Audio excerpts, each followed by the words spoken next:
Something concerning that I want to share on here happened at my barn a couple weeks ago when I was outside here in the garden minding my business, and I heard a truck pull in. The truck was labeled as a utility truck. It wasn't even labeled for National Grid, who is the only electric provider in this area. And the guy in the truck got out of the truck and was about to just help himself to the side of my barn when I had to basically say, "Hey, hello, who are you? What's going on here?" And he goes, "Oh, I'm here to replace your current meter. I'm going to put in a smart meter." I said, first of all, what? Second of all, nobody told me you were coming. He showed up unannounced to basically sneakily help himself to my meter to make sure that smart meter got in there. Since I was here, I declined the smart meter. By declining it, I now have to pay a fee of $11 a month or so. How this meter works, a smart meter, is it would beam personal electric usage data information from my structure to National Grid whenever they want it. Well, guess what happens every time that information is beamed to them? It gives off a radio frequency. Something told me to just say no to it that day, and I'm so glad I did, because lots of people have written into me on social media telling me the RFs given off from these smart meters are enough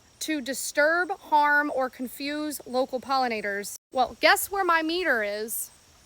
This is coming at the same time of New York State outlawing any future builds that are plugged into oil, propane, or anything other than electricity. They're trying to make sure all new builds, especially barn-dominium builds, are plugged into the grid and that they're able to beam info about you to their company whenever they want. For the record, I decline the smart meter. Be on the lookout if someone's going to help themselves to your house. They might just change your meter out without even asking you. I will gladly pay $11, $12, whatever, $15 a month, whatever it's going to be, to make sure all of the bees and butterflies, moths, dragonflies, everything I have encouraged and invited to my property is safe here.